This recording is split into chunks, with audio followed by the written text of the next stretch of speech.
Chapter 5. Matching. Example. Thanks for visiting the Museum of Natural History. We will head first to our popular dinosaur exhibit space. It does tend to attract a lot of people, so please stay with the group. Unfortunately, our precious mineral and gemstone exhibit is closed this week for maintenance. After this, we will check out the museum's indoor garden, where you can see rare plants from around the globe. The garden has actually been used for several magazines focusing on Hackers practice. 패러프레이징 연습. 1. You'll be awarded with discount coupons for local dining establishments.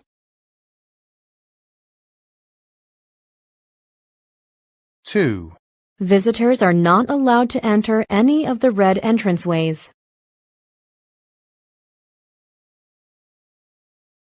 3. The membership fees for the club are paid each month.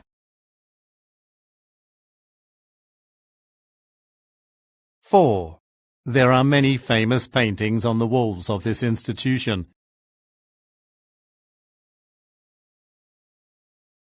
5. The appendix was a working human organ at one time.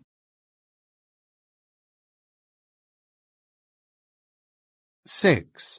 You need to hold licensure in your region of employment.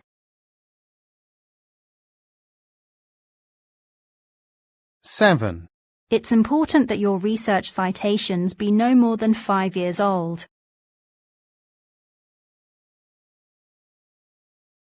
8. The lunch cafeteria is available for anyone in the student club to use for free if they present some identification.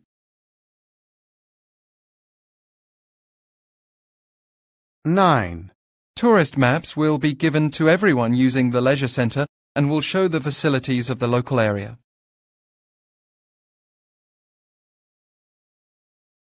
10. Social media sites have allowed entrepreneurs like Perla Klein to reach target audiences in a mere instant.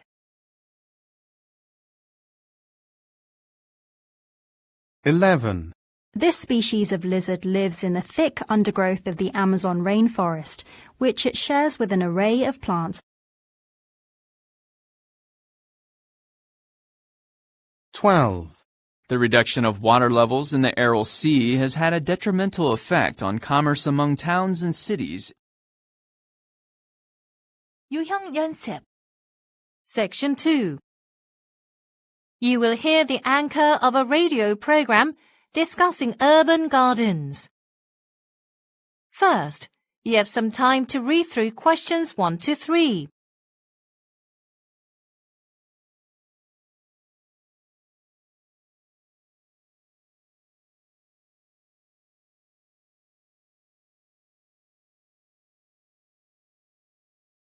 Now listen carefully and answer questions 1 to 3.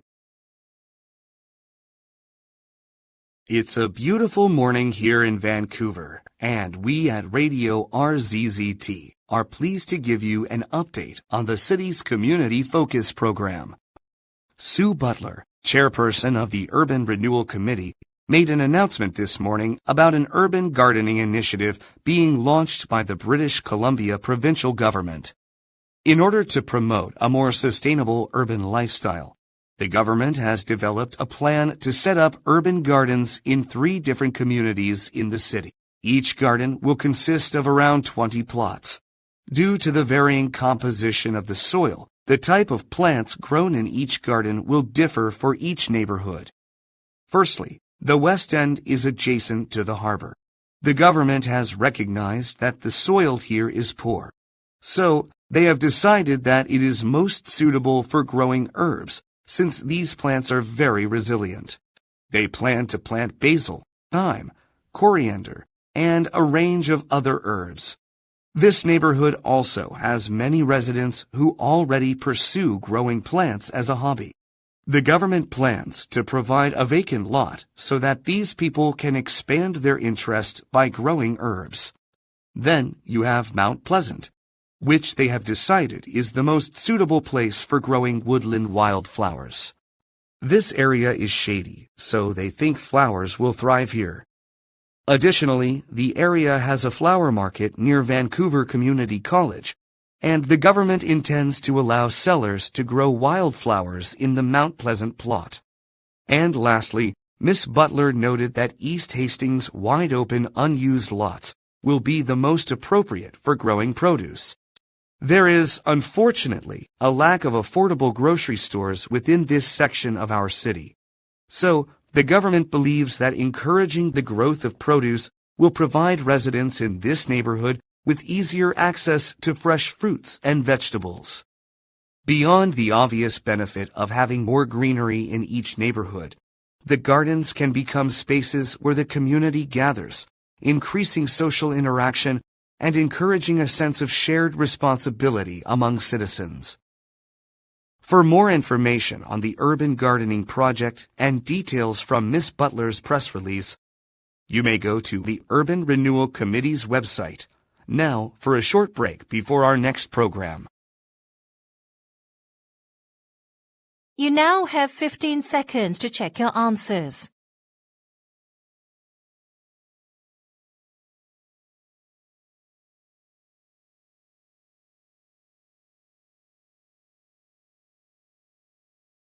Section 2. You will hear a conversation between a radio host and a guest discussing new holiday resorts. First, you have some time to read through questions 4 to 7.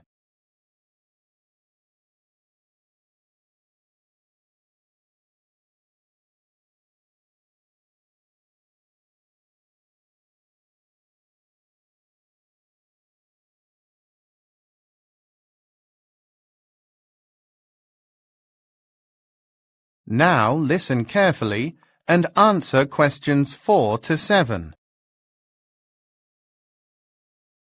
Good afternoon and thanks for listening to Holiday Talk. Our guest today is travel journalist and reviewer Simon Beattie. He will be discussing some of the new vacation resorts that will be opening this year in the UK, as many holidaymakers are looking to travel locally rather than heading to other destinations that cost more money. Thanks for joining us this afternoon, Simon. And thank you for inviting me, Audrey.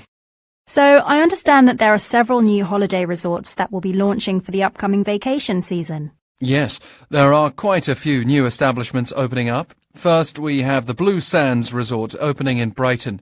It's a great place for young kids as there are lots of activities for them to do. It even has a small amusement park. So, if you prefer not being around children, it's probably not the best place for you. It opens in April. Also opening that month is Shores Resort near Bournemouth. This facility has a lot of nightlife and entertainment, so it is more geared to adult tourists. Kids are welcome, but it doesn't sound like there is much for them to do there. Now, the Pealand Hotel and Resorts has just opened to the public. It's got a massive water park and lots of fun activities just for children.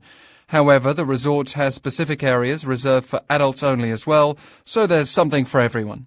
And there are lots of other amusement parks and outdoor activities in the area too. There are, including water sports, hiking trails and beaches. And then we move on to the Zone Fun Beach Resort in Salcombe. Now that facility is geared to university-age travellers. It's got a nightclub, an outdoor stage, and even a floating dance floor, so it isn't particularly recommended for families, and it will be launching in May. So there are a lot of new options out there. Now, could you tell us a bit about costs? You now have 15 seconds to check your answers.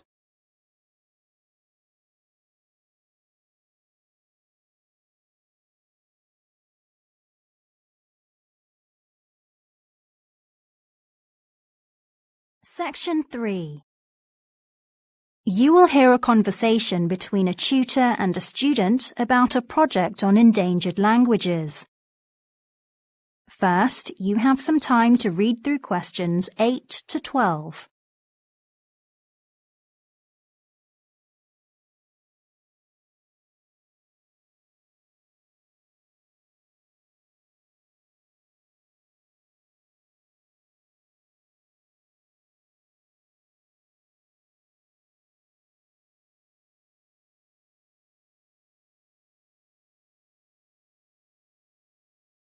Now listen carefully and answer questions 8 to 12.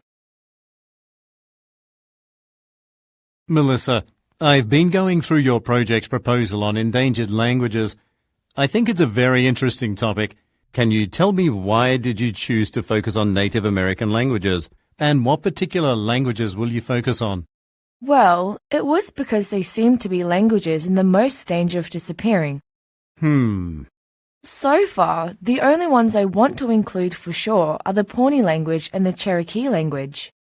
Good. There is lots of information out there about the Cherokee, so definitely use that.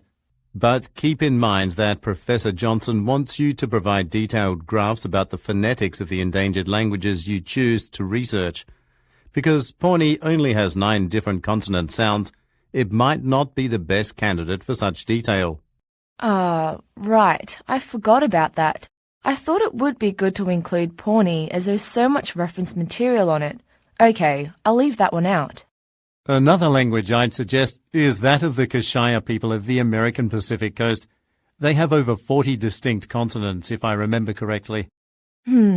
Yes, I would have researched the Kushaya language, but I checked it out before, and it has a very limited number of vowel sounds. But you're right. It might be a good one to study just because of sound variety. If there isn't a better idea, I'll do it. Okay. What about the Menominee people's language? Their language had about 12 different vowels as well as a similar number of consonants. I don't think I'll use that one because I couldn't find enough data. Well, another option is the Algonquin Native American tribe from northwestern Wisconsin and Michigan. Their language had about 12 different vowels, as well as some diphthongs, plus a similar number of consonants. It is very similar to the Menominee language, but there's a lot more information on the Algonquin tongue out there. Oh, well, it will be easier to research. I'll do that. Good. Anyway, that will give you a good start. Now, what you need to do is revise your proposal. You now have 15 seconds to check your answers.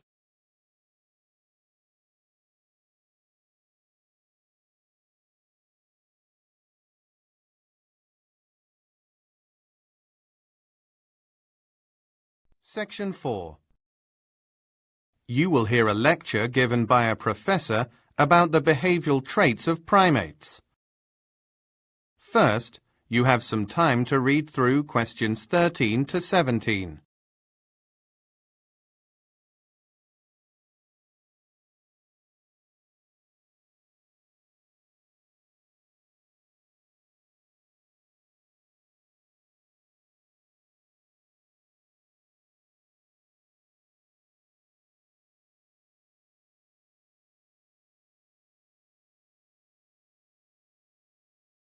Now, listen carefully and answer questions 13 to 17. Hello, everyone. Last class, we learned a bit about the evolution of the gorilla over time. For today's talk, I'll focus on other primates by looking at the behavioral traits of several individual species. First, let's look at the behavior of different primate species in terms of food availability. Now, all primates eat both insects and plants, but some species have developed a strong preference for fruits and leaves. The chimpanzees of the Congo rainforest, for example, have an abundance of fruits and leaves to choose from. These primates are interesting because they use rocks as tools to crack open nuts. Then, they gather together in their nesting areas after collecting food. In contrast, baboons live in the savanna or grassy flatlands, where fruits and other edible plants are rare. To compensate for a lack of edible plants, baboons often use long blades of grass to catch ants as a food source. So, climate can significantly affect the behavior of primates. The orangutans of Sumatra, for example, spend long days gathering food in the jungle. And after that, they spend nights cooling off, staying away from predators, and sleeping in the branches of trees. The bonobos of Central Africa also have to cope with the weather and endure cool nights. One way they do this is by sleeping together in nests to help keep one another warm. This is also reason why they're known for being markedly social, along with their habit of helping one another out with the care of infants. Furthermore, squirrel monkeys are also known to use jungle canopy as shade when it's too hot to forage. The macaques of Japan and primates living in the mountains of North Africa, on the other hand, have the opposite problem to contend with. Fiercely cold winters mean they must regulate their metabolisms or gather together in hot springs for warmth.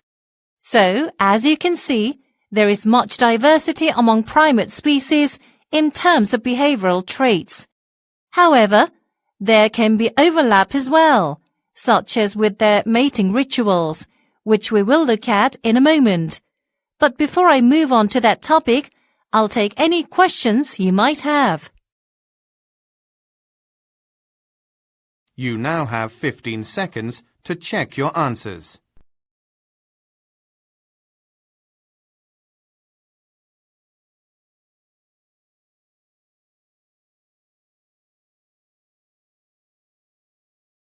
Hacker's test. Section 3. You will hear a conversation between two students about a biology class field trip. First, you have some time to read through questions 1 to 6.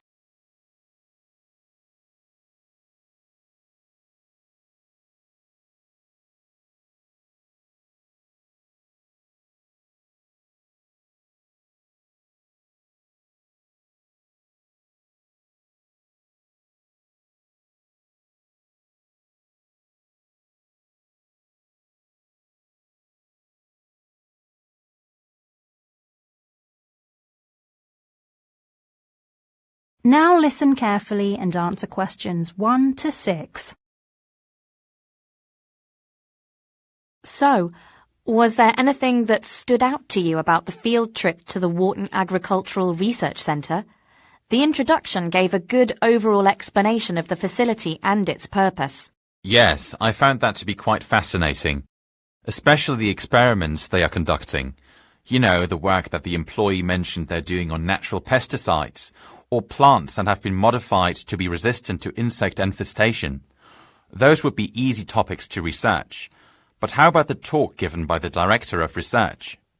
There was so much information that I felt overwhelmed. It was just too much to digest all at once. Yes, that was way too complicated. I'm sure there was a lot of helpful information in her talk, but I couldn't understand much of it. She tended to use a lot of technical language, which I found really difficult to follow. I agree, but fortunately I recorded it, so we can listen to it later and just look up anything we don't understand. The centre was actually much larger than I imagined it would be. It was huge, and the other scientists who led our tour of the laboratories was very nice. For sure. I thought that area was especially impressive. The technology behind the centre's studies seems very advanced. Honestly, I had no idea agricultural research involves so much advanced machinery and equipment. And it was great that we learned exactly how the equipment is used. I know what you mean. I was quite surprised at the precision of the equipment. I don't know about you, but I really liked walking through the outdoor areas where they were growing plant specimens for their experiments. I can't believe how many plants they had. Oh, there must have been thousands. I was really interested in the section on ancient plants. Remember? Where they were cultivating plant species that had been germinated from seeds found at archaeological sites. Yes, the area where seeds from ancient food plants were growing. The pumpkins, potatoes and carrots all looked so different from what we're accustomed to eating today. And the ancient corn plants they were growing were very small compared to what we're normally used to. Even the ancient grains looked very different. I hardly recognized the wheat and barley plants. Unless the guide had told us, I wouldn't have known what they were. Yes, that was a really fascinating aspect of the field trip for me too. I wish we could have spent more time there. I feel the same way. What did you think of the talk by the plant genetics researcher? She seemed to really know what she was talking about. Honestly, I thought it was a bit disorganized.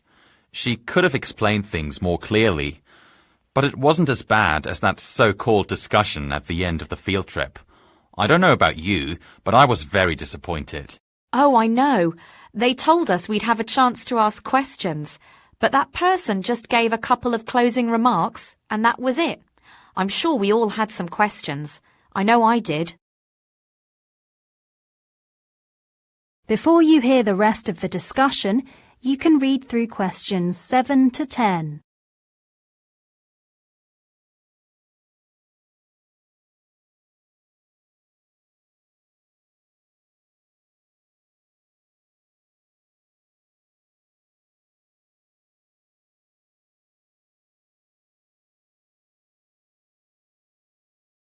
Now listen and answer questions 7 to 10.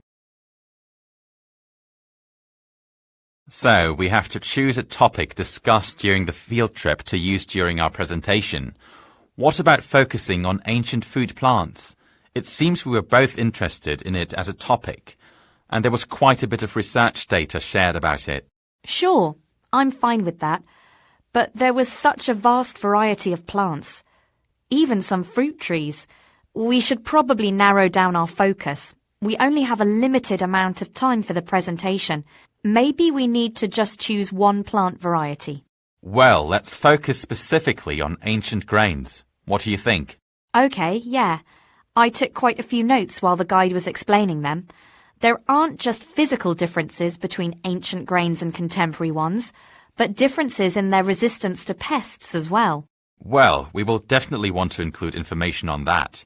And maybe we could get our hands on some plant samples to show the class, just so they can physically see how grains have changed since ancient times. Wouldn't it be easier just to find some images online? I think we'll be able to use the projection system for our presentation. It would save us the time it would take to ask the centre if we could get a plant sample. That's true. Let's go ahead with your idea. Oh, and I also remember that the guide explained that the ancient grains are a bit more difficult to cultivate and grow than current grain plants, which have been significantly modified. Maybe we can give some details on that aspect. I don't know if we should mention that. I think we are going to find enough information to share with the class with what we've selected already. True enough. Okay, so maybe we should go through our notes and recordings at this point and find information that would be pertinent to our presentation. Sure. That sounds like a good plan. We can find some pictures once we have sorted through our data. That is the end of section 3. You now have half a minute to check your answers.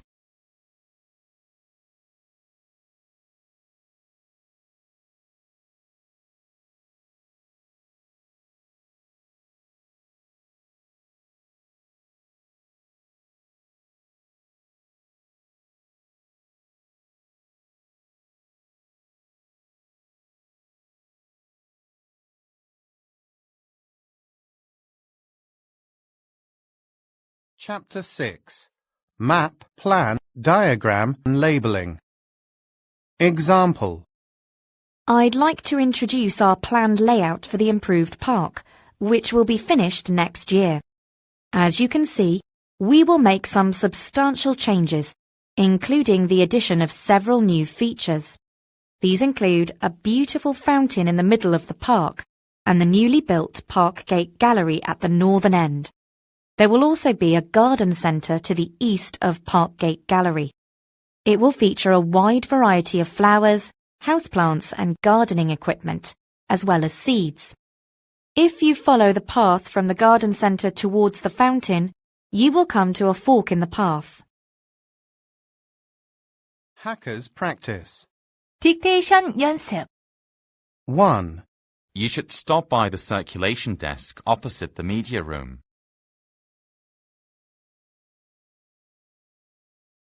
You should stop by the circulation desk opposite the media room.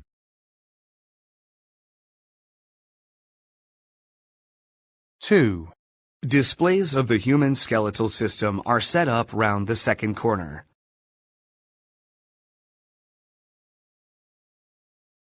Displays of the human skeletal system are set up round the second corner.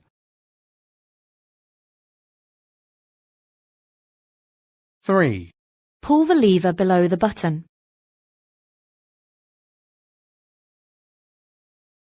Pull the lever below the button. 4. On the far right side of the canvas are red highlights in his hair.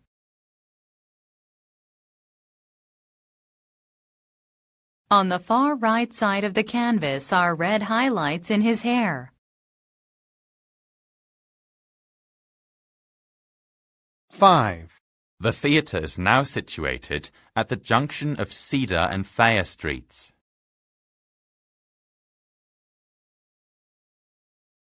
The theatre is now situated at the junction of Cedar and Thayer Streets.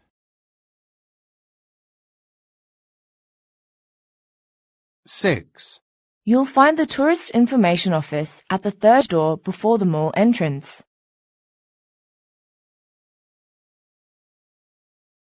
You'll find the tourist information office at the third door before the mall entrance.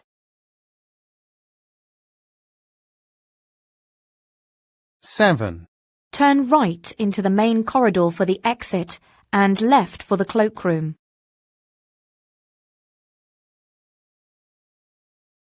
Turn right into the main corridor for the exit and left for the cloakroom.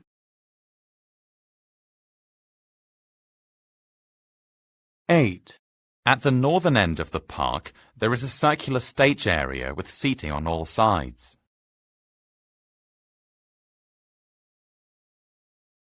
At the northern end of the park, there is a circular stage area with seating on all sides.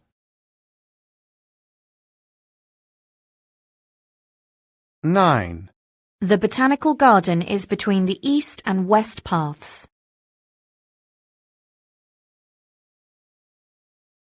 The botanical garden is between the east and west paths.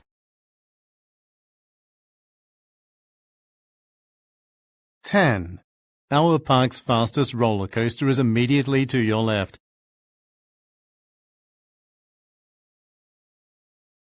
Our park's fastest roller coaster is immediately to your left.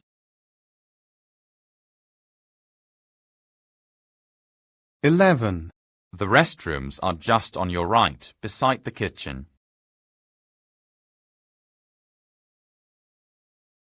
The restrooms are just on your right, beside the kitchen.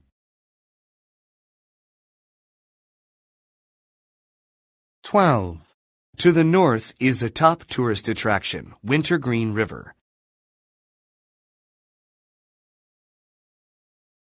To the north is a top tourist attraction, Wintergreen River.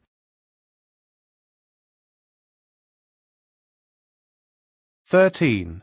It's adjacent to the gift shop in the lobby's southeastern corner.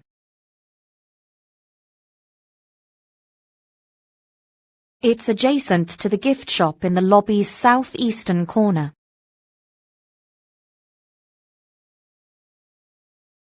14. The main stage is directly to the north of the food stalls, whilst the ticket office is further east.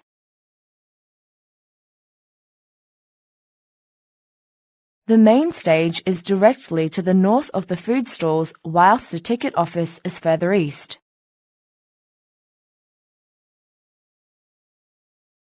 15.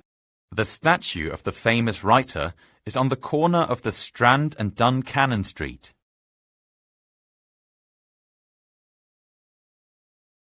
The statue of the famous writer is on the corner of the Strand and Duncannon Street.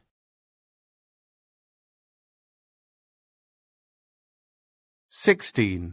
The rectangular-shaped fountain is in the northeastern corner of the park, opposite the children's playground.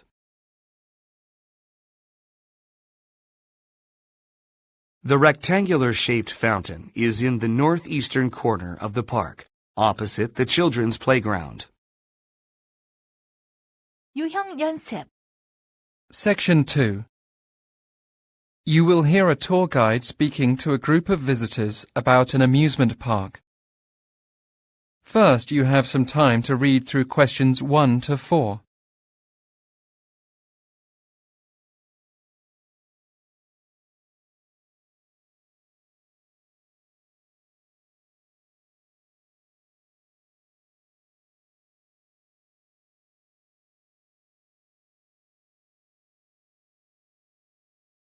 Now listen carefully and answer questions 1 to 4.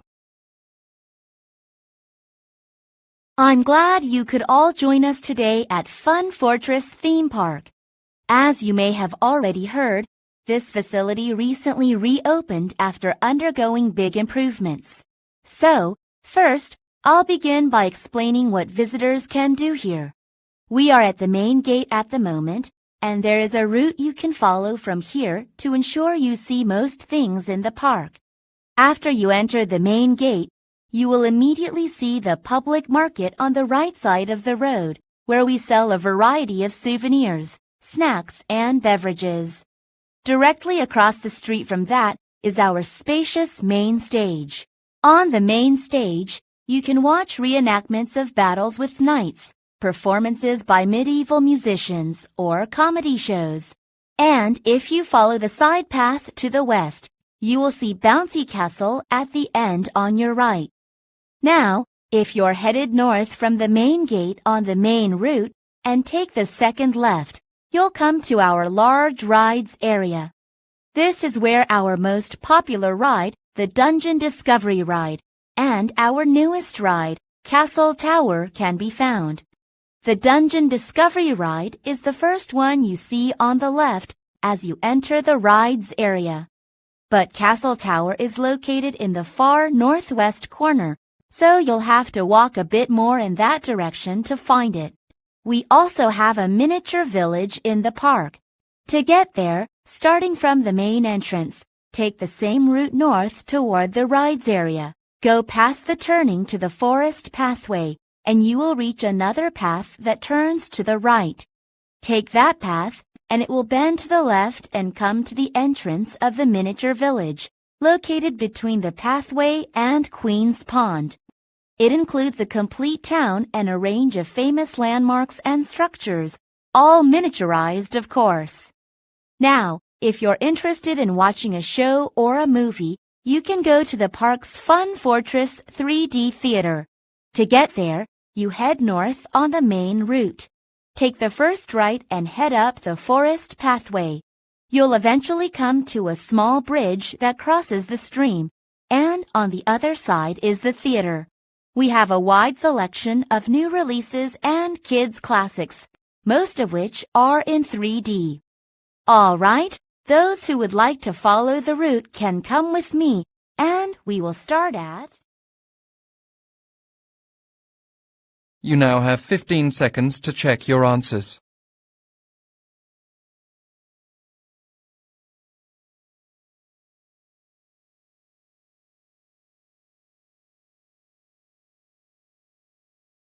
Section 2.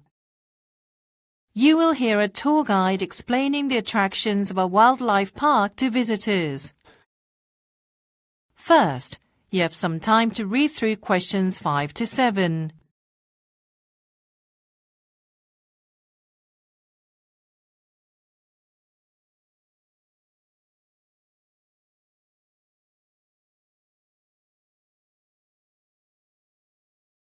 Now listen carefully and answer questions 5 to 7.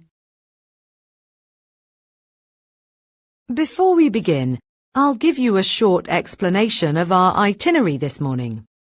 Please look at the park map on the wall and you'll see that we are now at the main entrance. As we enter the park, we will follow the footpath which will lead us to all of Hemsworth Park's major attractions. At each attraction, we will view the animals in our care, and I'll offer you short explanations on some of the wildlife we have. First, you'll see Big Cat Country on the right-hand side, which is where we house a selection of wild cats, including cougars, cheetahs, and panthers. Then, on the opposite side of the footpath from Big Cat Country is Bear Mountain. We currently have black, brown, and grizzly bears at this attraction. From there, Walking east on the footpath, we will arrive at the African zone, which is our smallest animal attraction. You'll be able to get up close to giraffes, zebras and gazelles at this location. At this point, the footpath splits into two directions. We will take the northern route and head to the primate zone, where you can observe chimps, monkeys and baboons. After that, we will return to the split in the footpath and take the southern route. On the right-hand side is the park's elephant zone. We currently have 3 of them in our care, and you can check out the audio-visual displays of them as well. Once we have finished there, you'll have some free time to explore for yourself. Now, over on the east side of the park, you can see this circular shape, which is our large pond, and to its left is a small forest. There are lots of walking trails in this area that you can explore, and these 2 triangular shapes here are the park's bird garden. There are 2 connected enclosures that contain a variety of tropical birds, and it is also next to the park's exit, so it might be a good idea to make that your final destination. Naturally, you are also free to go back and explore all the other areas of the park following the tour. You now have 15 seconds to check your answers.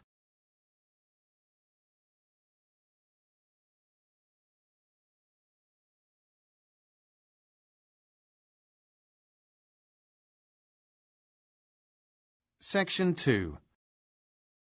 You will hear a hotel clerk give a talk to some new employees about the hotel facilities.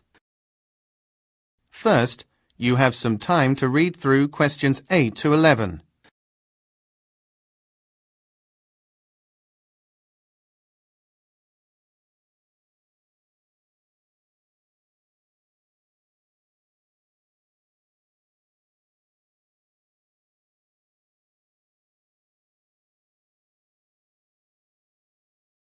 Now, listen carefully and answer questions 8 to 11. Hello there. Nice to meet you both. My name is William, and I'll be doing your training here at the Castle Hill Hotel for the next few days. Anyway, first I'll tell you a bit about the building and facilities, and then we'll meet some of the other staff working here.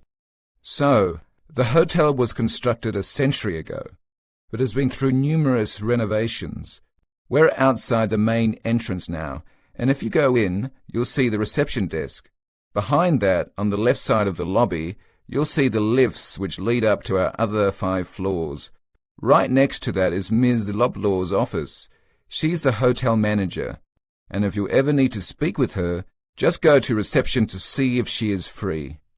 Now, if you turn right at the reception desk, there is a short corridor. If you go down the corridor, the entrance on the left leads to the hotel's restaurant. Inside, you'll see a stairway that leads up to the kitchen facilities. The restaurant is where you can eat your complimentary buffet breakfast. The hotel also has a hotel porter's office, which is the first door on the left-hand side of the main entrance. Also, you'll see a second doorway once you're in the porter's office that leads to the baggage storage area. Guests arriving early or leaving late can store their belongings there for short periods. One new addition to our hotel has been the event room. If you just turn right from the reception desk, it's the first door on the right before you head down the corridor. It is opposite the lounge. We hold special events or meals for guests there, and that's where we also have staff meetings, readings or book club gatherings. Now, if you follow me, we will first head to... You now have 15 seconds to check your answers.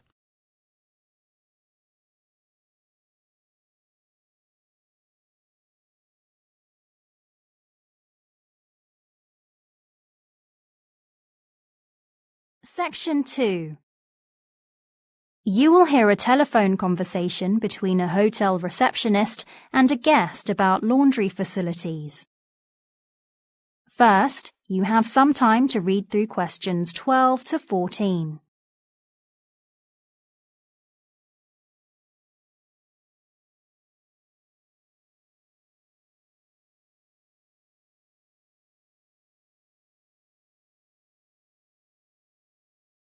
Now listen carefully and answer questions 12 to 14. You've reached the Ruby Hotel front desk. This is Camille speaking. How may I assist you this evening? Hello. I'm staying in room 310, but I'm making this call from the laundry room at the moment. I've been attempting to run the washing machine, but I can't seem to figure out how to operate it correctly. I just put the coins into the rectangular slot on the left side panel and pressed the start button below it, but nothing happened after that. Can you tell me what I might have done wrong? Well, first of all, have you checked if the power cord is plugged in? It should be right behind the machine. If it's plugged in, you should also be able to see the power light. There are two lights in the top right corner next to the door. The bigger one is the power light. Assuming the power is on, the next thing to check are the two rectangular buttons on the right panel. Those are for selecting water temperature and washing time before beginning the cycle. To start the machine, you have to choose the temperature by pressing the smaller one to the right, and then select the time with the left-hand button. I've already checked all of that, but it's still not working. So what should I do? There isn't a red light in the top right corner next to the door, is there? That's the smaller light below the power light. If that light is red, it means the door has not been secured. It has to be green.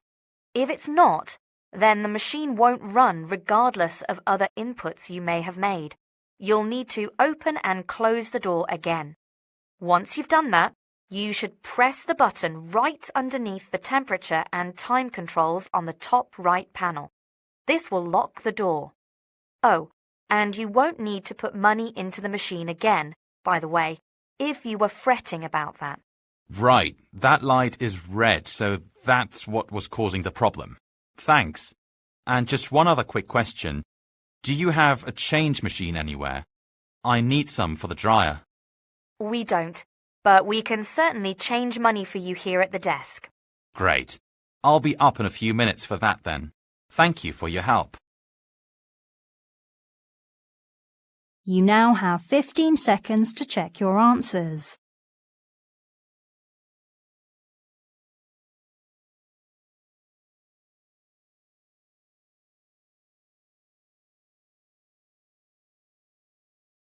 Hacker's Test. Section 2. You will hear a tour guide describing the features of the Trentham Estate to visitors. First, you have some time to read through questions 1 to 6.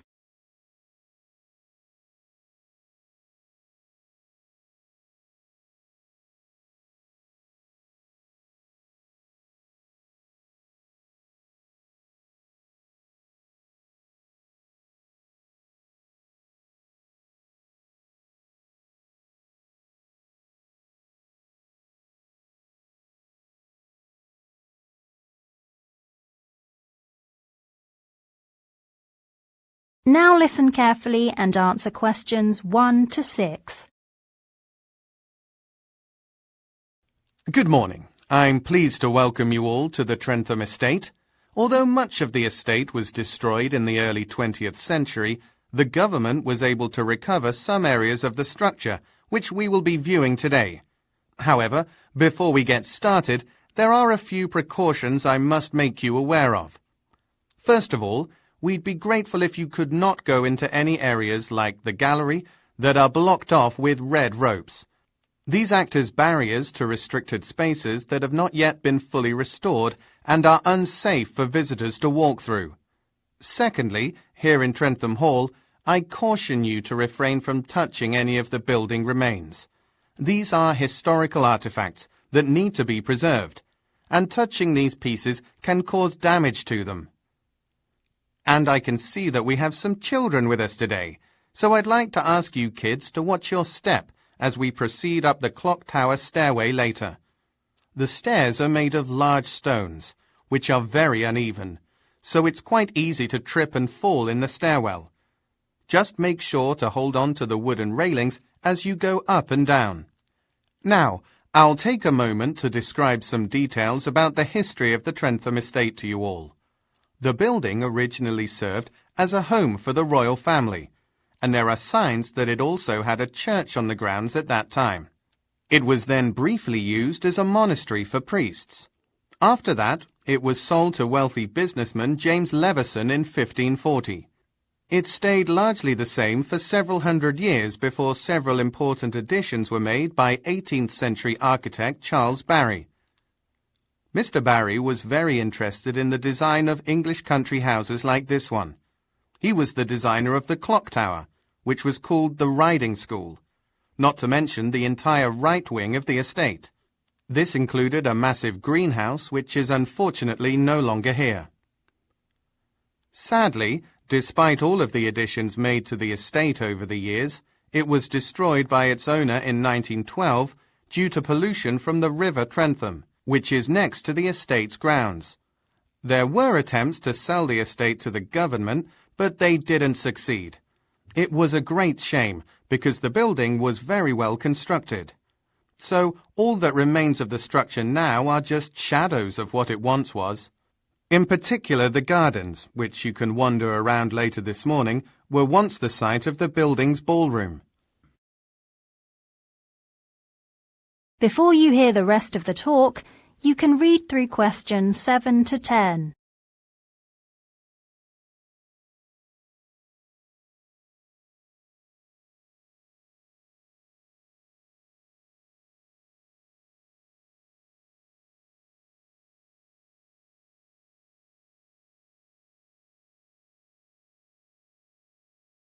Now listen and answer questions 7 to 10. Actually, I think I'll explain the layout of the gardens right now, seeing as we can peek at them just outside this window here. They're rather beautiful, aren't they? The gardens are spread over 1 square kilometre of land and surrounded by a densely wooded forest.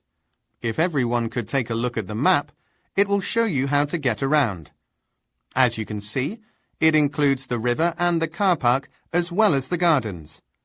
In the middle of the grounds there is a magnificent fountain just off the east path, along which you can also see some exotic Ethiopian roses growing. These flowers were imported by the Duke of Sutherland, who resided in the estate in the late 19th century. Also of special note on the other side of the east path is a small circular path that goes around the fish pond. This is just below the car park on the map. A Victorian-style bridge spans over this pond, making it an ideal spot to take a beautiful picture with the Trentham estate in the background. You can even see what remains of some estate buildings on the opposite side of the river from that viewpoint. Across the path from the roses is the clock tower, and if you head east from the tower, you will find a maze, which is great fun for all the family. The entrance is on the southern side of the maze facing the River Trentham. And for those of you who enjoy viewing wild animals up close, you should definitely check out the Trentham Monkey Forest before heading back home today. It is just beyond the car park, on the other side of the gardens from the clock tower, and that's where you can purchase admission tickets. OK, if there are no questions at this time, let's begin our tour. That is the end of section 2. You now have half a minute to check your answers.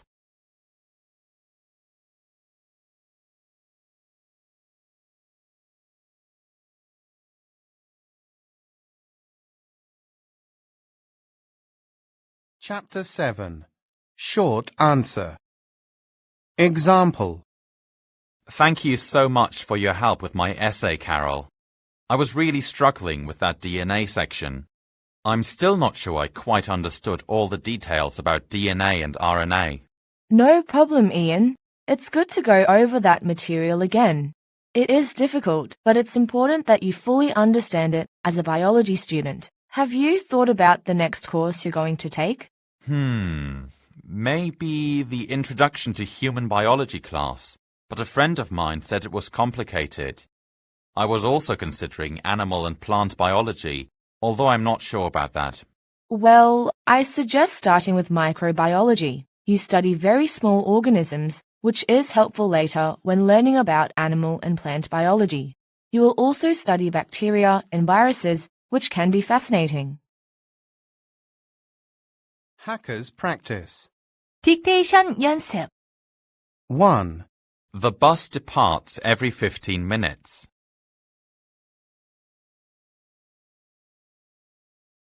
The bus departs every 15 minutes.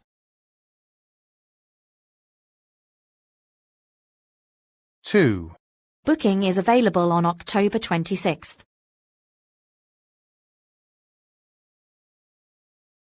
Booking is available on October 26th.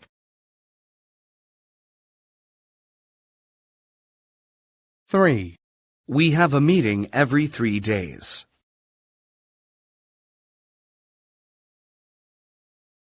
We have a meeting every 3 days.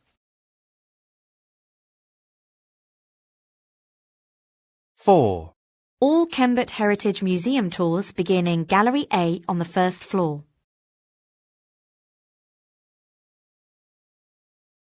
All Kembert Heritage Museum tours begin in Gallery A on the first floor.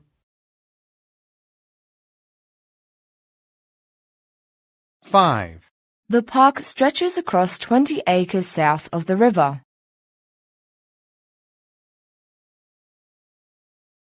The park stretches across 20 acres south of the river. 6. This law firm represents local children who cannot afford to pay illegal costs.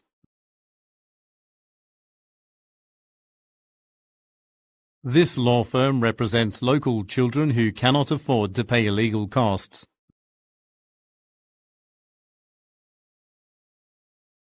7. Monitor lizards seek out cool and shaded areas during the Sahara Desert's scorching midday.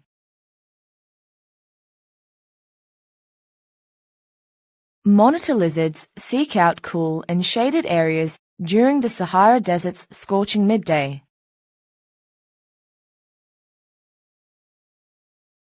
8. Vehicles left on campus for more than 48 hours without special approval will be towed. Vehicles left on campus for more than 48 hours without special approval will be towed. 9. A late charge of £1 for each day is assessed.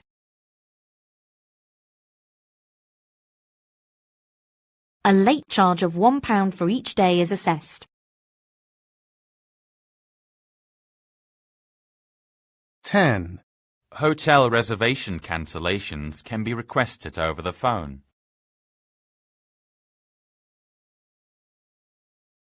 Hotel reservation cancellations can be requested over the phone. 11. The tour's first stop is the Grand Cathedral's front entrance.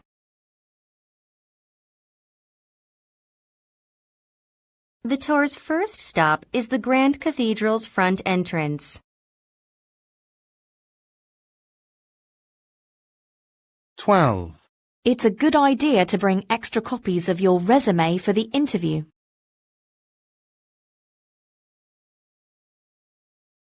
It's a good idea to bring extra copies of your resume for the interview.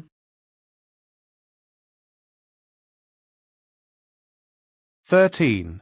There should be evidence for your initial thesis in the form of scientific data.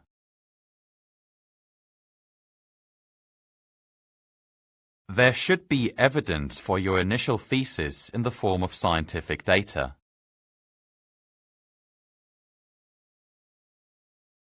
14. The manufacturer set a goal to conduct operations with a centralized management structure. The manufacturer set a goal to conduct operations with a centralized management structure. 15. Robert Ballard specializes in the archaeological research of ships, most notably the RMS Titanic. Robert Ballard specializes in the archaeological research of ships, most notably the RMS Titanic.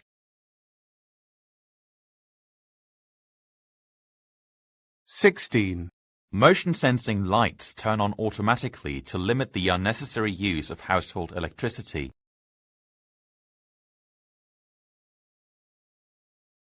Motion-sensing lights turn on automatically to limit the unnecessary use of household electricity. 유형 연습. Section 1.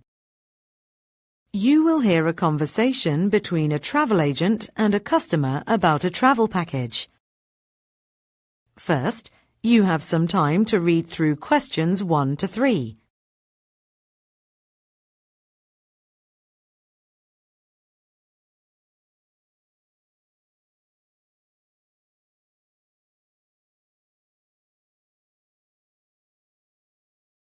Now, listen carefully and answer questions 1 to 3. Good morning. This is Eurotravels. How can I help you? Hi there. I'm interested in traveling to Spain this summer. I heard you have some specials on right now. Yes, that is correct. 3 of our travel packages to Spain are being offered at discount prices, but only for a limited time. The sale ends, next week, Wednesday, I believe. Well, I think there was one package that focused on coastal areas, wasn't there? Oh, yes, that's our coastal package. It's one of our most popular packages to Spain. You'll get to visit a lot of nice beaches along the coast. The length of the trip is 8 days. That's fine. I can only get 10 days off work. So, what hotel would I be staying at? Oh, it's a lovely facility located in Marbella on the Costa del Sol. It's called the Las Palmas Resort. It's got beautiful views and beaches, excellent restaurants, and is nearby a lot of interesting sites. And what is included in the package? Accommodation, air travel, and meals and beverages are all inclusive. And the hotel can arrange local tours to historic sites, nature preserves, and other beaches if you pay extra. Do you happen to know how much they charge for those? Well, they are relatively inexpensive. From what I remember, the hotel charges €40 for them. That all sounds good to me. Well, the total cost would be $820, and we require a $200 deposit to hold the booking. You can pay the rest 2 weeks before your departure. Would you like to make a booking? I'd like to think about it first. Okay, not a problem. Call us back when you've made your decision. You now have 15 seconds to check your answers.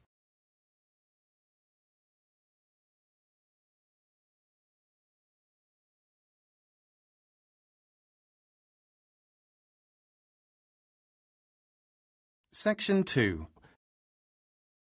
You will hear a conversation between a radio host and a guest about an animal shelter. First, you have some time to read through questions 4 to 7.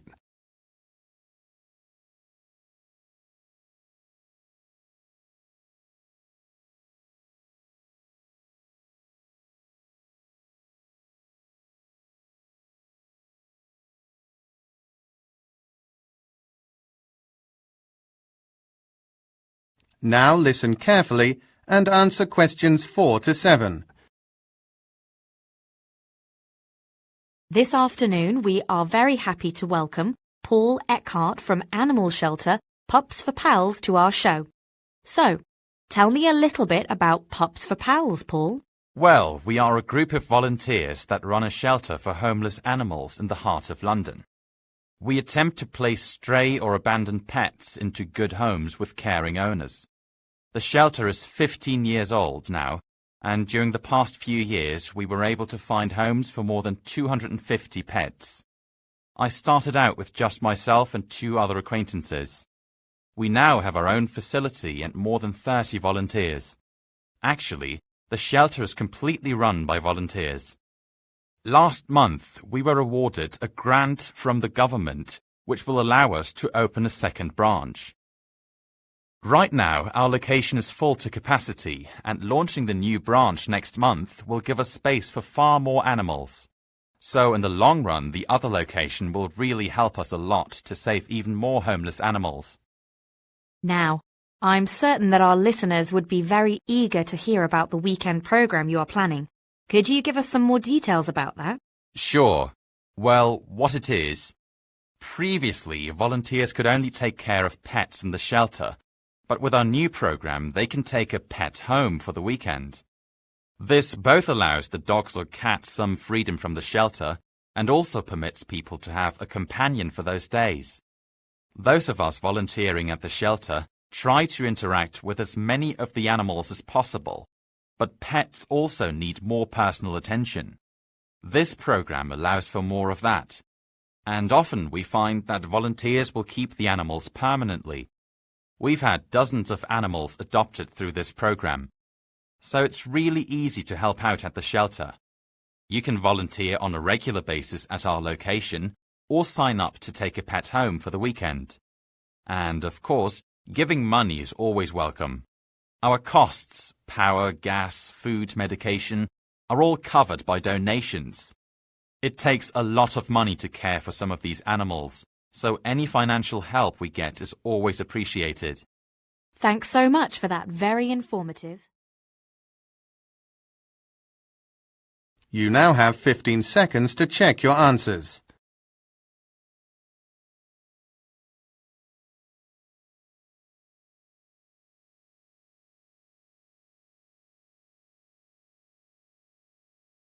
Section 3. You will hear a conversation between a professor and a student about a play direction project.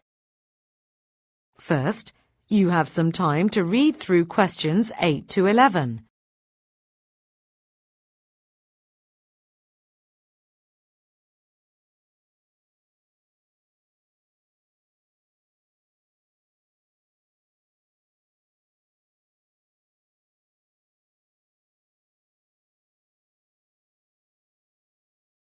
Now, listen carefully and answer questions 8 to 11. So, you've been working on your one-act play project assigned for your directing course. Tell me what you've done so far, Sarah. Well, at first I thought about directing A Kind of Alaska by Harold Pinter. It has a small cast and wouldn't be too complicated to direct, so that would have been another advantage. But it is a very serious drama. Why would that be a problem? There are a lot of other students in our course doing serious dramas, and I wanted to do something which would stand out a bit. So I decided to do a comedy. I read through several scripts of contemporary one-act works, but I didn't find anything that really appealed to me. Did you read any scripts that were older? You know, classic plays? I did, and that's when I found a script called Dark Lady of the Sonnets by George Bernard Shaw. It was written about 100 years ago, but the story is about William Shakespeare in Elizabethan England in the late 1500s. So it is set about 500 years ago. Anyway, I chose it in the end because it has a very classical feel, yet is still quite contemporary. That sounds great, Sarah. I know the play well. Although it was written in the early 1900s, it does have a very contemporary point of view with regard to feminism. I think that would be very interesting, and it presents some exciting challenges in terms of direction. So now, I guess you need to think about casting and set. Have you thought about those things yet? A bit. The original script calls for a complicated set, but it would take too much time to build something like that. I think I will do a very simple set. Yes, that's true, Sarah, but fortunately the university has an old set from Romeo and Juliet in storage. It includes a balcony, which is a necessary component of the play you will be directing. It also features a fireplace, which would be interesting to use. All you have to do is set it all up. That may be true, but it is quite a large set. It would take a lot of time to assemble. Okay, I understand. So, Sarah, what types of actors will you need for the play? You now have 15 seconds to check your answers.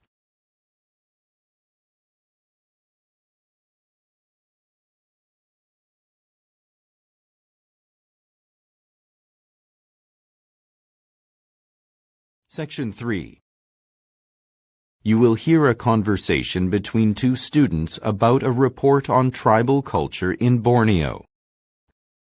First, you have some time to read through questions 12 to 15.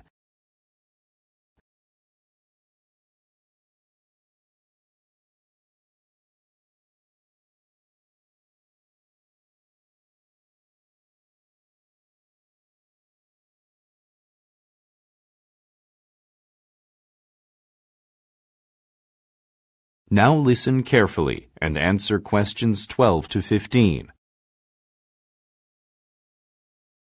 Let's get started then, shall we, Alice? So, the piece about contemporary Borneo's tribes was really interesting. The one about current lifestyles of the tribal people. The article on the diversity of culture in tribal communities? Yeah, anthropologists were discovering shifts in food, hunting, harvesting. Even music, dance and community structures are changing. It's quite unusual, isn't it, Gordon? Yes, the article definitely has material we can include in our report. At first I was confused about which tribes were being studied, as the island of Borneo is the territory of Malaysia. And Indonesia. Yes, but it seems they studied tribes from all over the island. That's right. But as I understand it, the article focuses mostly on how tribal traditions are going through changes because of modern pop culture. Didn't the article say that was because of television? I think it was all media. Tribes in Indonesia, for example, would mostly get TV channels, radio stations, publications, and even web content from there. And many tribes had access to media from both countries, and so they were being persuaded by both to alter their traditional way of living. Oh yes. The author uses the concept media influence to describe this phenomenon. Using this concept, I thought we could do a comparison study. Find research data on tribal culture from the past and compare it to more current data. Okay, that sounds like a good approach. How should we start? So we'd need to first see how much other information is out there, other articles or reports. Or we could just track down actual tribal members currently living in Borneo. You know, use social media sites to collect current data. Or do a bit of both. Not everyone will be able to access social media sites, so it would be good to include statistics from other studies that included a broader selection of tribal members. That's right. Then we might still need to gather older data regarding past traditions so that we can do the comparison. I did read another article about the tribal people in... You now have 15 seconds to check your answers.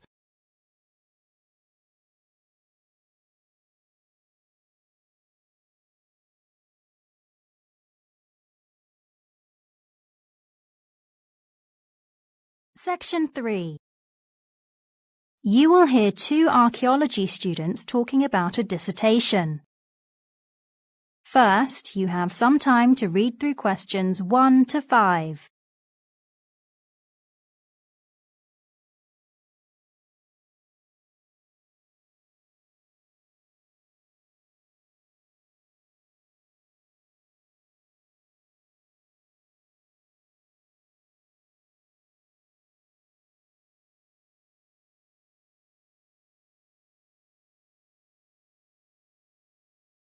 Now listen carefully and answer questions 1 to 5. Hi, Wesley. It's been a while since I saw you last. How have you been? Hi, Tara. Everything has been fine. I'm working on my archaeology dissertation. You wrote yours last year, right? Yeah, on the Bronze Age. Oh, really? That's the era I've chosen too. Oh, great. Well, you might be interested in joining a dig we are going on with our professor at a quarry in Cambridgeshire. It's just a few hundred metres down the road from Kingsdale Forest. We aim to find out more about the roots of beaker culture in England. I would love to. The beaker people were famous for their copper and bronze bottles, right? Yes, that's why they got the name beaker, but there's some argument among archaeologists about whether the beaker people were originally English or were a foreign group whose products increasingly ended up here due to trade. Whichever is true, their products first appeared in England around 4,000 years ago, according to the archaeological record. That's fascinating. Joining this dig could be helpful for my dissertation, actually. Hopefully, there might be some clues about the written language of the Beaker culture that I could use. And seeing how they were influenced by earlier cultures would be interesting. Sure. I'm so glad you'll be coming along. So, is language in the Bronze Age what you are researching for your dissertation? Well, I'm taking a course in linguistics which involves looking at the roots of ancient languages. So I'm particularly curious about Celtic languages during the Bronze Age.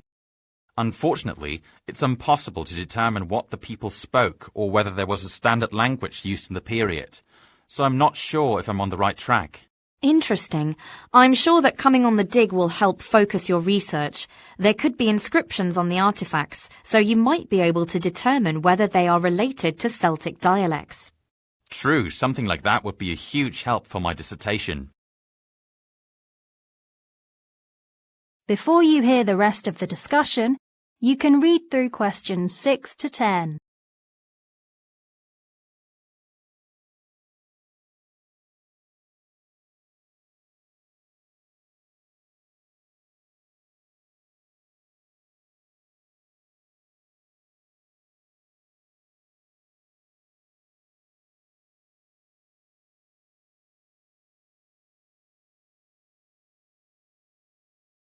Now listen and answer questions 6 to 10. If you really want to offer an overview of the roots of Celtic languages, you should also look into the Hallstatt culture. I think that's generally considered to be the basis for Celtic culture and language, so it would be worthwhile to compare the Beaker culture and the Hallstatt culture in relation to Celtic languages. I think a comparative approach would be really interesting. That would be good. I've been reading about the Hallstatt a lot, so I have some good material for that already. I would also suggest doing an overview of the existing archaeological record, since there would be a lot of artifacts related to the early growth of Celtic languages. In fact, I think my professor has done some work in Wales, which might be interesting for you. He discovered some very early tablets, which were inscribed with a Celtic script, although he was actually looking for Beaker artifacts at the time. They dated them to just before the start of the Iron Age, in the very last decades of the Bronze Age. Wow, that's really interesting, and definitely something I could write about in my dissertation. You can talk to him on the dig then. I'm sure he has far more to say on the subject. How much have you written so far? Not much. I've written an introduction, but I think I'll have to go back and revise it. The only part which I've done and I'm happy with is the literature review. Well, that's not too bad. I almost completely rewrote mine before handing in my dissertation. Also remember that primary sources are really important for an archaeological project, so I would try and find more artifacts you can write about. I'm sure there are some in the British Museum which could be relevant. Have you looked there yet? Not yet, but that's a really good idea. I'll look into that this week. Thanks so much for your help, Tara. No problem. And I'll see you at the dig on Wednesday. Remember to bring waterproof boots, gloves, and, if you have one, a backpack. The team leader will bring spades which you can use on the site. I'll send you more details later. Okay, thanks. And I'll bring my camera so that I can take pictures of the dig. Hopefully we find some interesting stuff. That is the end of section 3. You now have half a minute to check your answers.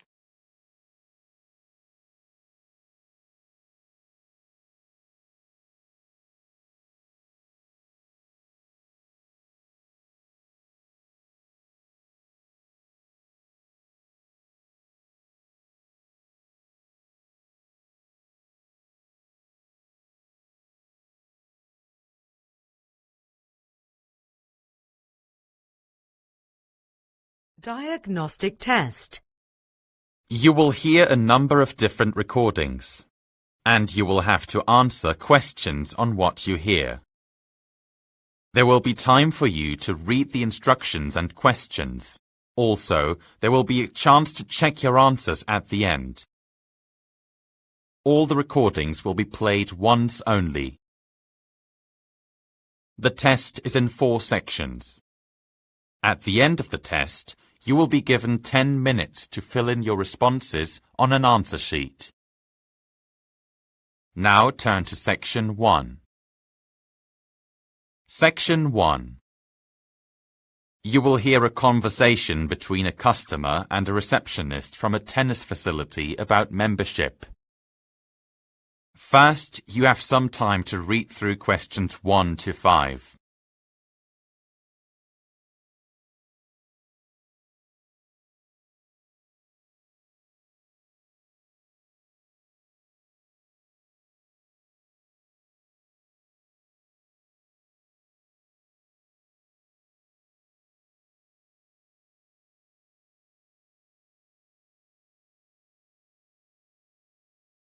You will see that there is an example that has been done for you.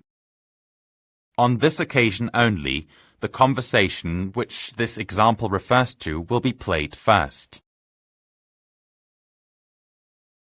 Good afternoon, King's Place Tennis Courts. How can I help you? Hi, I play tennis and am interested to know more about your facilities, lessons, fees, and so on.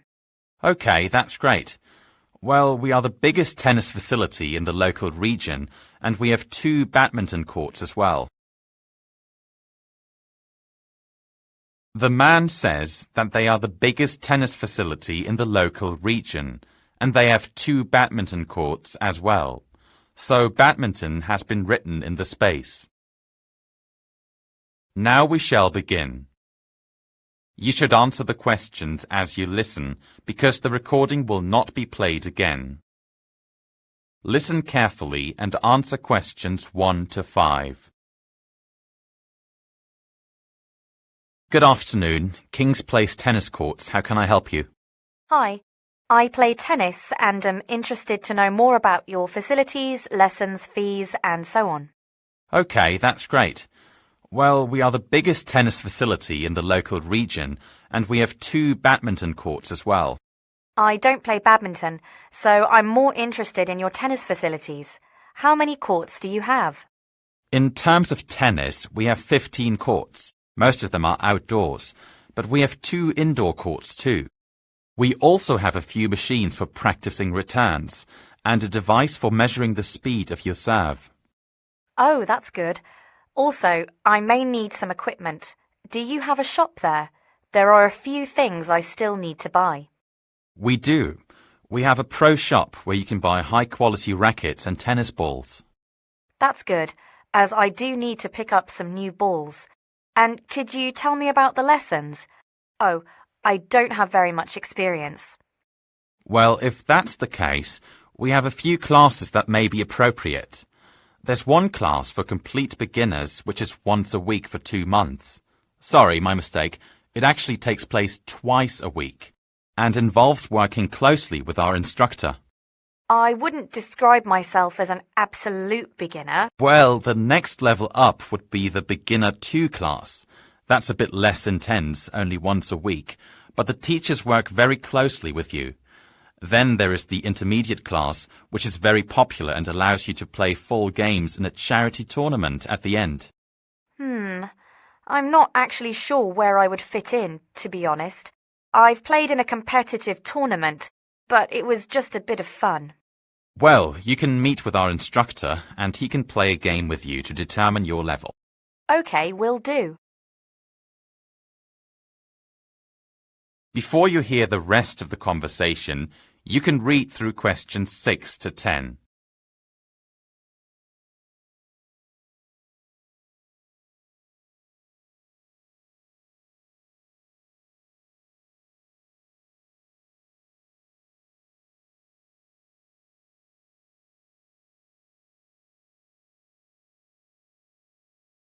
Now listen and answer questions 6 to 10. Now, what kind of membership are you interested in? What's on offer? I want to play often, as I'm semi-retired and looking for a way to keep fit. Our most comprehensive package may suit you then, as it includes unlimited access to all facilities and priority bookings for tennis courts, while everyone else has to join a queue. You also get discounts on products in the pro shop and on tennis lessons. Well, that does sound good. How much does that package cost? That would be £130 per month, but since you are joining for the first time, We can offer you £10 off to make it £120, and we can bring it down to £100 if you have a friend join. Wonderful. Although I don't have anyone I can think of to invite, so I'm still not sure I could afford that option. What are the cheaper packages? I would recommend the Learner package. With this you will get access to all the tennis courts, but you have to pay extra to use the machines. You can use the changing rooms and the pro shop, of course, and you will also get 10% off the classes, all for only £90 per month. OK. Well, let's go for the Learner package. Great. And when would you like to come down for your trial with our instructor? Would today work? Let me see. No, our instructor is fully booked today. How about tomorrow at 11 a.m? Can't do 11.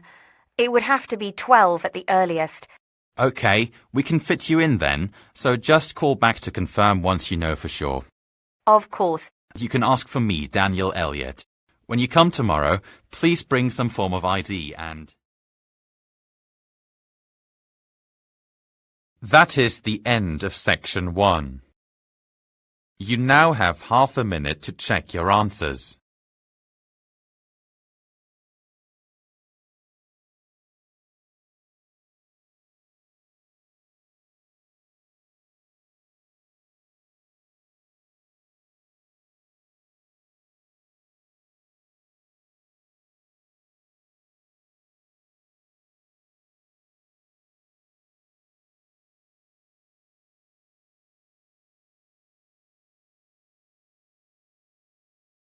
Now turn to Section 2. Section 2. You will hear a guide at a natural history museum talking to a group of visitors. First, you have some time to read through questions 11 to 16.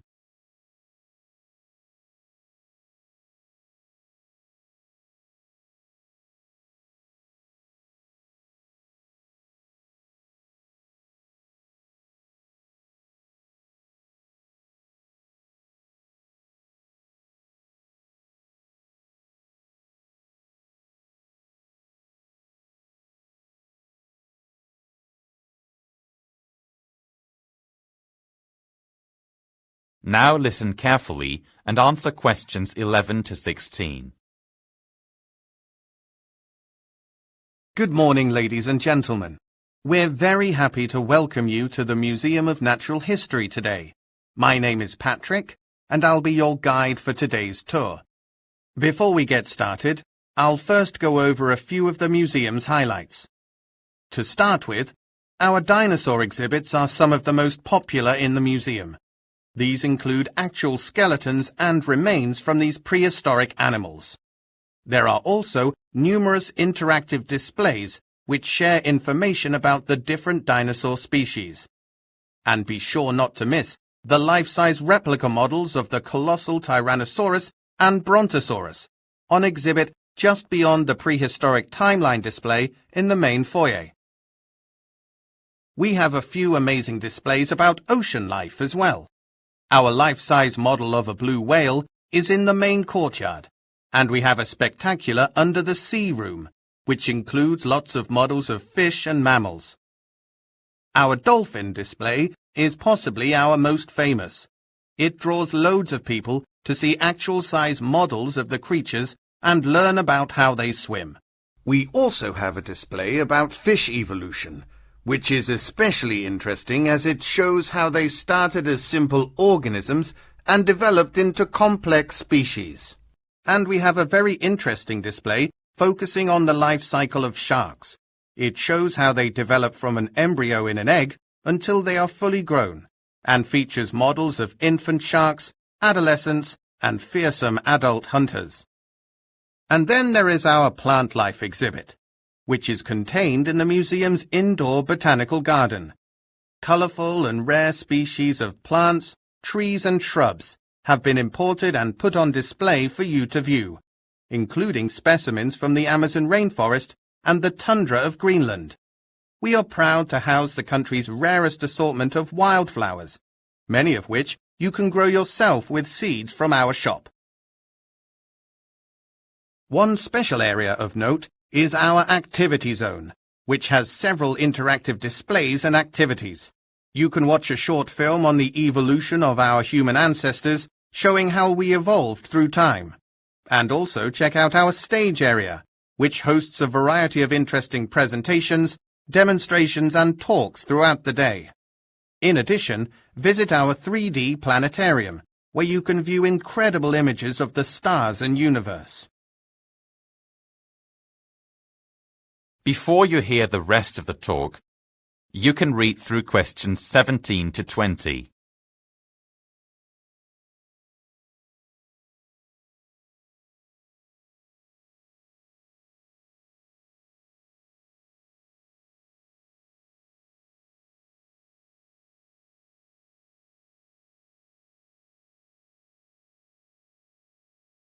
Now listen and answer questions 17 to 20.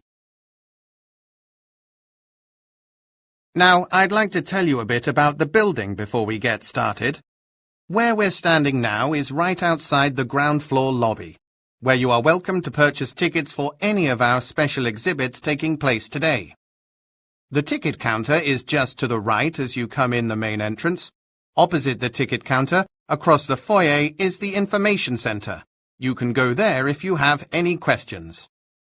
All of the exhibits and displays are located on the first and second floors of the museum, but we have a few other facilities situated on the ground floor here.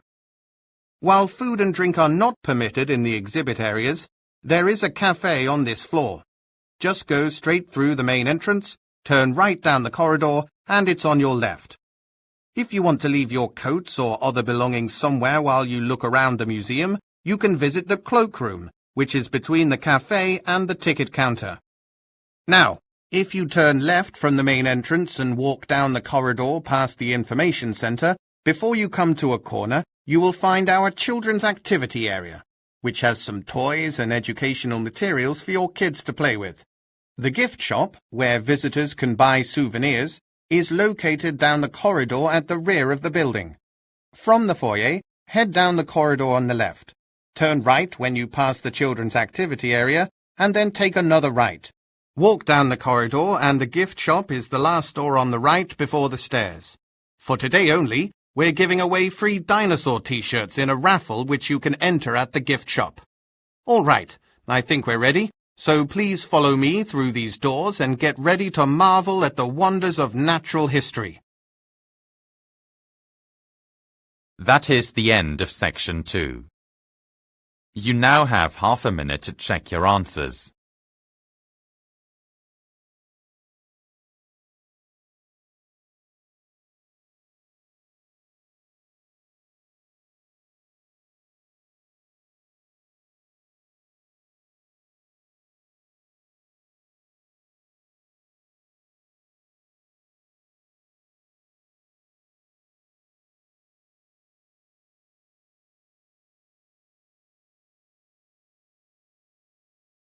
Now turn to section 3. Section 3. You will hear a conversation between two students and a psychology professor about a research project. First, you have some time to read through questions 21 to 24.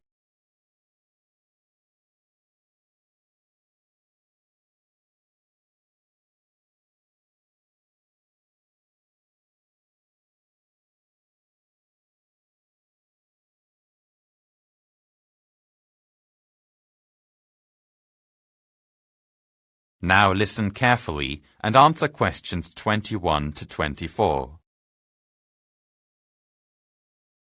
So, what have you come up with for your research project topic? Well, Tracy and I have been thinking about focusing on the benefits of art therapy for different age groups. I see. Why did you choose that topic in particular? Raymond and I thought it would offer an interesting perspective. Art therapy helps people of various ages in different ways. It might be good to explain that to our class.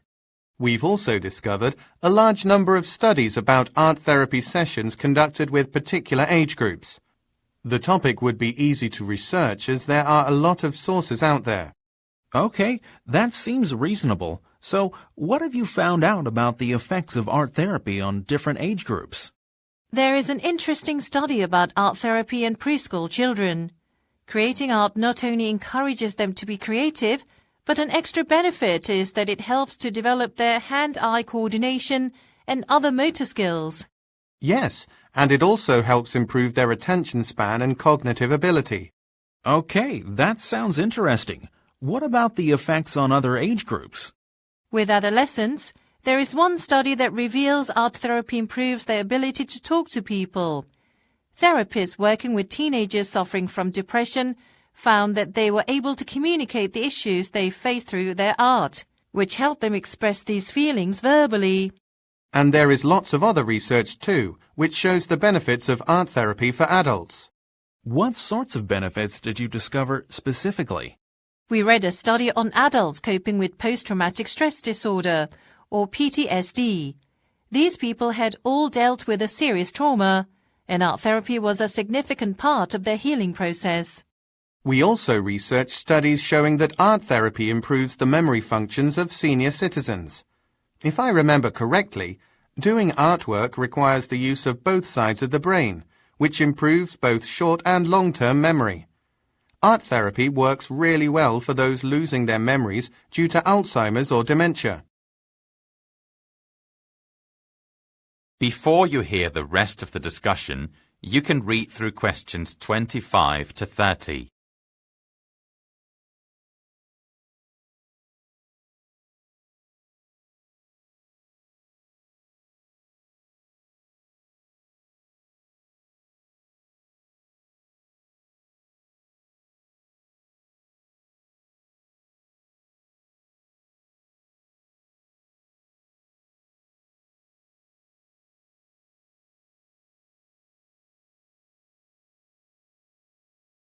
Now listen and answer questions 25 to 30.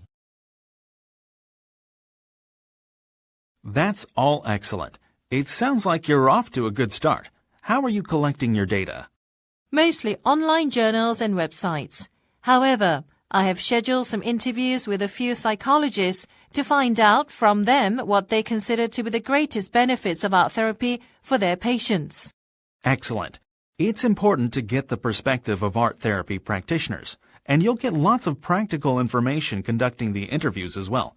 I think you will have a wide range of materials available for your project.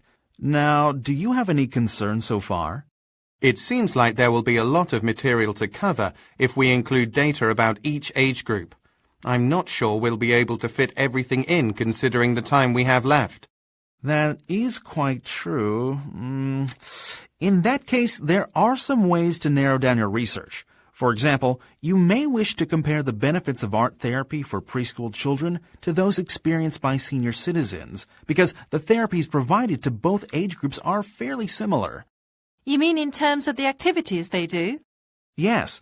Often, preschoolers and seniors are given sketchbooks and asked to draw how they feel that day. The younger patients take to drawing very quickly, but the older ones can be reluctant and often struggle to come up with ideas. They are more likely to produce abstract expressions of how they feel, whereas preschoolers will often draw things they see around them.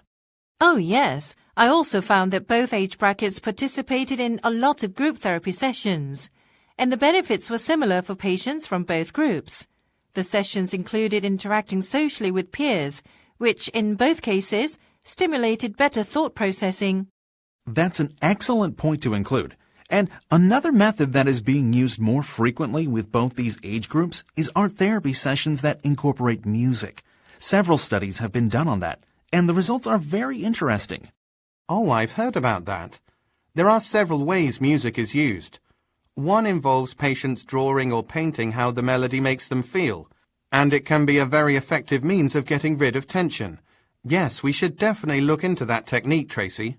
Well, then let's look into the existing research on art therapy using music and start compiling some data. Great! It sounds like you're headed in the right direction. So we should try to schedule our next...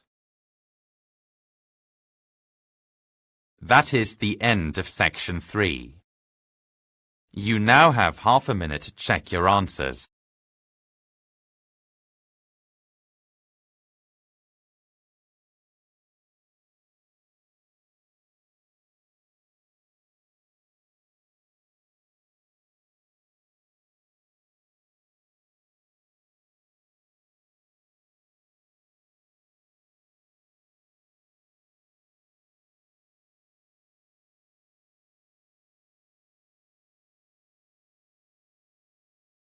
Now turn to Section 4. Section 4. You will hear a lecture from a professor in a history class about the development of railways. First, you have some time to read through questions 31 to 40.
Now listen carefully and answer questions 31 to 40. Last time, I briefly introduced our next topic, which is the development of locomotives and their effect on history. We looked at the invention of the first locomotive by Richard Trevithick in 1804 in Wales, and I explained the basic concepts and designs of the first locomotives. Today, I'd like to move ahead and discuss the development of trains and railway systems thereafter. Trevithick's locomotive was not a financial success, unfortunately, but there was modest development of small rail systems in Great Britain after that.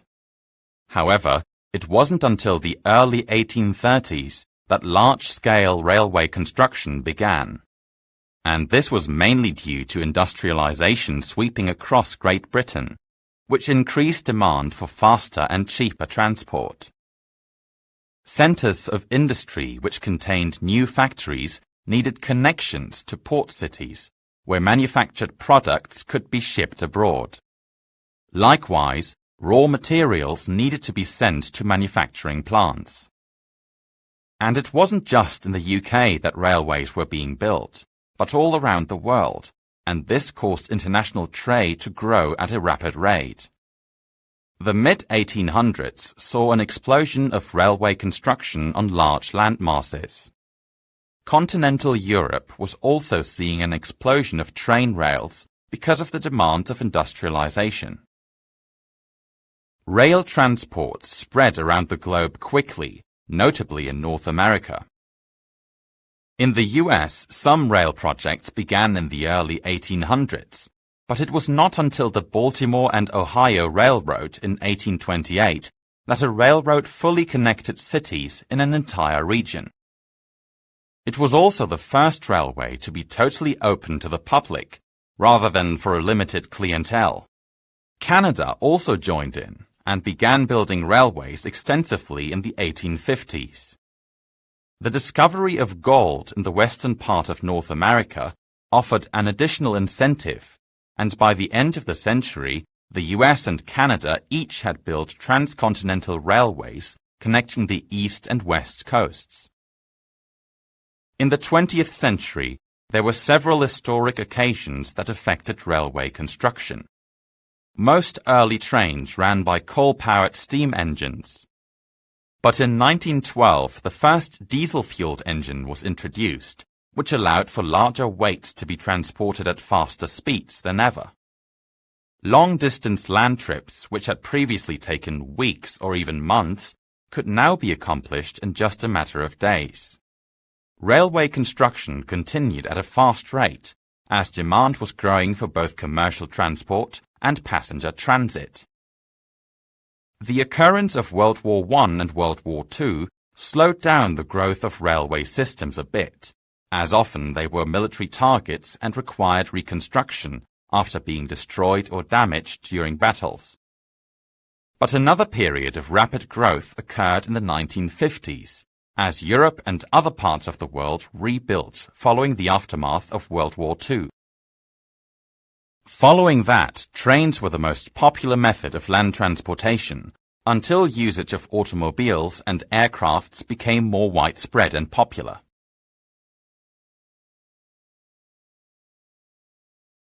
So, why did train transport experience such rapid growth and success within such a relatively short period of time? Before locomotives, land transport was primarily limited to wagons pulled by animals. Travel times were incredibly long, making trade rather expensive and difficult. So world trade, even trade within the United Kingdom, was limited.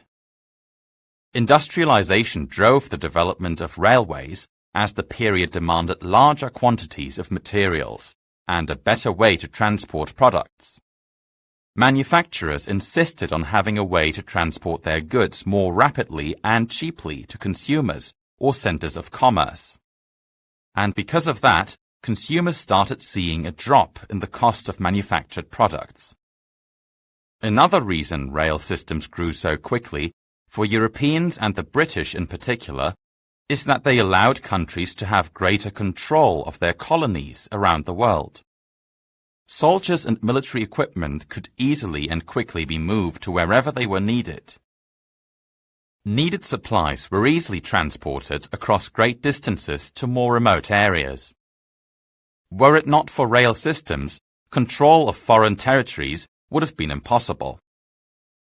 And these days the popularity of passenger trains continues to grow, and they have become even more innovative and cost-efficient. Cleaner fuels are being used, and with the development of electric trains, railway systems are more environmentally friendly. These days, we have very sleek and modern trains in many countries that travel at speeds of up to 430 kilometers per hour. And now we are seeing the further construction of electromagnetic train systems, which run on perfectly clean energy. Rapid development of advanced railway systems in East Asia and continental Europe have made trains the most popular method of travel in those regions. Many believe that trains will become the most popular form of transport in the future, as they are fast, efficient, and affordable. Now, before I talk about some of the positive and negative historical consequences of railway development, I would like to briefly... That is the end of section 4. You now have half a minute to check your answers.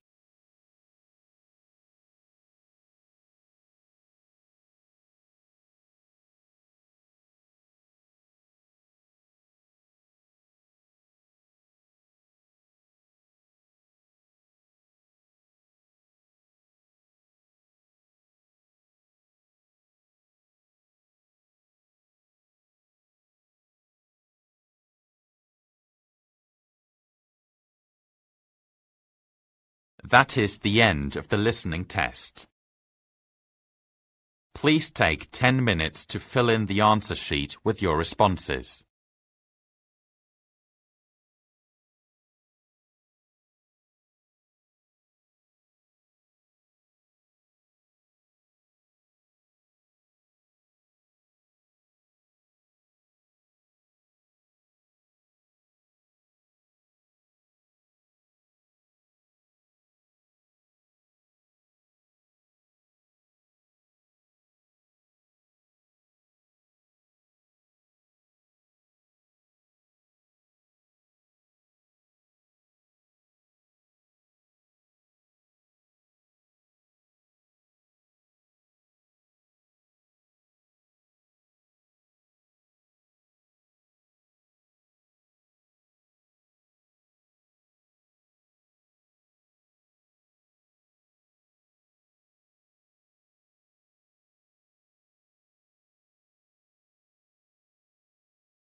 You now have 2 minutes left.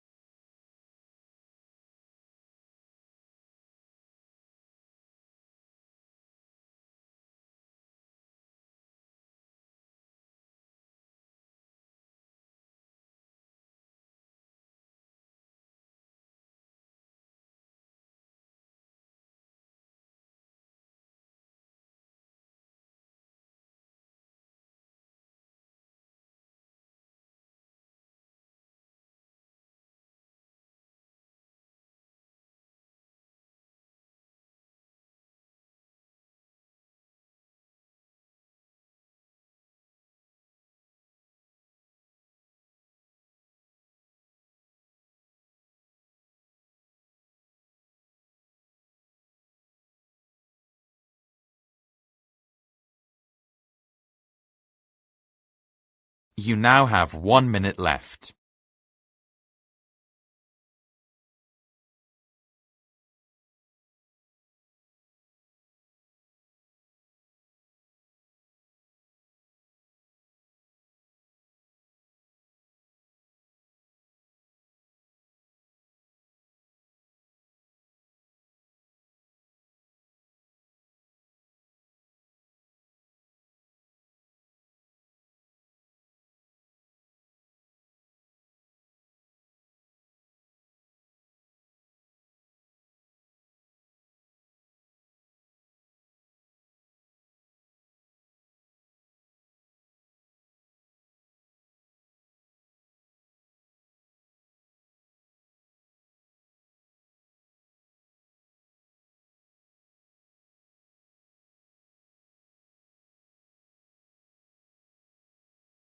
You can now stop and wait while the question booklet is collected.